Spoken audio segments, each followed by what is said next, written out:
Hello dear student, here I am Sangeeta. आज हम class 9th का biology chapter number 5th the fundamental unit of life पढ़ने वाले हैं। जैसे कि फंडामेंटल यूनिट ऑफ लाइफ क्या है? सेल। तो सेल का मतलब क्या है या तो फिर सेल क्या होता है वो हम एक बार देख लेते हैं। फंडामेंटल यूनिट का मतलब होता है बेसिक यूनिट। हमारे लाइफ का सबसे बेसिक यूनिट क्या है? तो that is cell. Cell it is a basic structural and functional unit of life. अब स्ट्रक्चरल एंड फंक्शनल यूनिट क्या होता है? जैसे कि जितने भी लिविंग ऑर्गेनिजम्स इस वर्ल्ड में प्रेजेंट है वो सब एक सेल से बने हुए हैं। पर सेल एक्चुअली में है क्या? एग्जाम्पल ले लेते हैं समझने के लिए कि अब बिल्डिंग है, जो बिल्डिंग कंस्ट्रक्ट हुई है या तो फिर जो बिल्डिंग है वो बनती किससे है? ब्रिक से बनती है, एक एक ईंटे से बनती है। तो एक पूरे बिल्डिंग का एक जो स्ट्रक्चर फॉर्म हुआ है वो किससे हुआ? उसका बेसिक यूनिट क्या हो गया? ईंट हो गई, दैट इज ब्रिक। तो वैसे ही जो लिविंग ऑर्गेनिज्म है, वो जो लिविंग ऑर्गेनिज्म की जो पूरी बॉडी फॉर्म हुई है वो एक सिंगल यूनिट से, उनकी जो पूरी स्ट्रक्चर फॉर्म हुई है वो एक सिंगल यूनिट है। तो वो सिंगल यूनिट क्या है? सेल है। और उसका फंक्शनल यूनिट अगर हम बोलें जो अलाइव एक्टिविटी जो हम वर्क करते हैं, परफॉर्म करते हैं, कोई भी फंक्शन परफॉर्म करते हैं, तो वो रेगुलेट कौन करता है? सेल।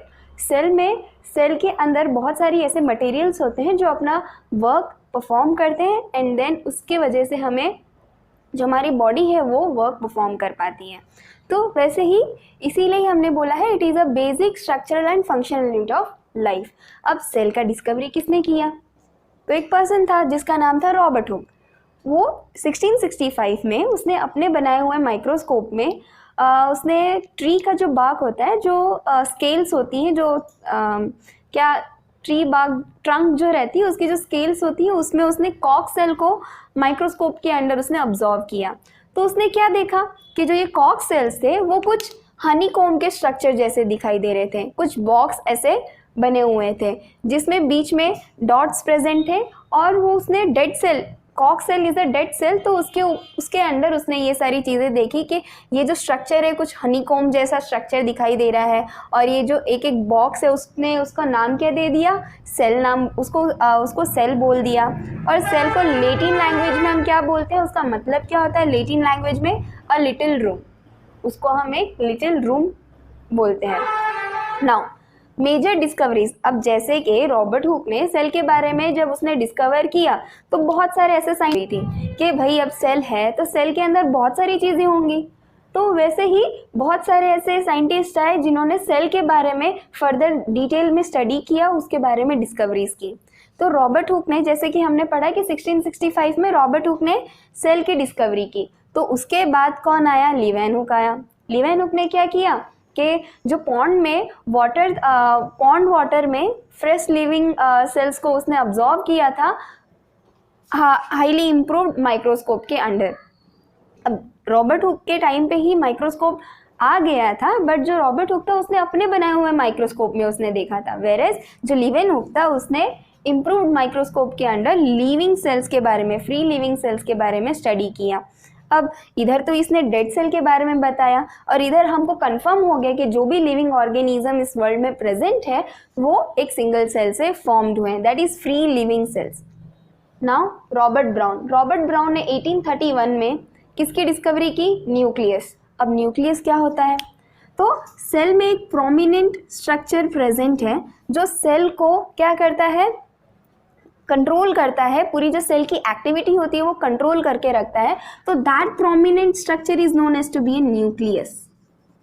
तो ये न्यूक्लियस में भी उसके अंदर बहुत सारी ऐसी मटेरियल्स है, इंफॉर्मेशन कलेक्शन रहती है जो हमारे जो पूरी बॉडी का जो या तो फिर हम हेरिडिटी बोलें तो वो आगे वाले जनरेशन के लिए बहुत ज़्यादा बेनिफिशियल होता है। और इस नाउ इन 1838 स्क्लीडेन एंड स्केवन आए, उन्होंने क्या किया?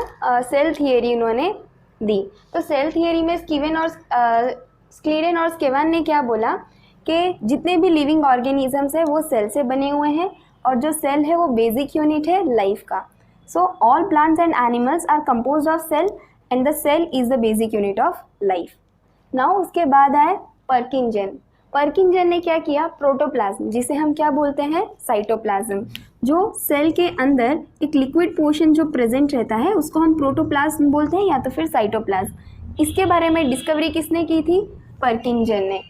और नेक्स्ट उसके बाद आए वर्चुओ 1855 में। उन्होंने जो सेल थियरी जो स्क्लीरेन और स्केवान ने दी थी उसको एक्सपांड किया। उन्होंने क्या बोला, जो भी सेल है वो किससे बने हुए हैं, पुराने जो ओल्ड सेल्स हैं उसी से ही नए सेल्स बनते हैं। तो all cells arise from the pre existing cells. जो भी सेल्स हैं वो पुराने सेल से ही बनेंगे और जो पुराने सेल्स हैं वो डैमेज होते जाएंगे या तो फिर डेड हो जाएंगे, और जो नए सेल्स हैं वो अपने बॉडी में वेरियस फंक्शन परफॉर्म करेंगे। Now knoll and Ruska, knoll and Ruska आए, उन्होंने क्या किया, इलेक्ट्रॉन माइक्रोस्कोप बनाया था। तो इलेक्ट्रॉन माइक्रोस्कोप एक बेनिफिशियल था क्योंकि हम जैसे कि सेल है, सेल के बारे में अगर डीपली में अगर हमको बहुत ज़्यादा डिटेल में स्टडी करना हो या तो फिर उसके बारे में या तो फिर सेल्स जो है उसको एकदम डीपली में उसको देखना हो, क्लियरली विजिबल करना हो, सारी जो उसके अंदर जो मटेरियल्स है उसको देखना हो, तो इलेक्ट्रॉन माइक्रोस्कोप से हम देख सकते हैं।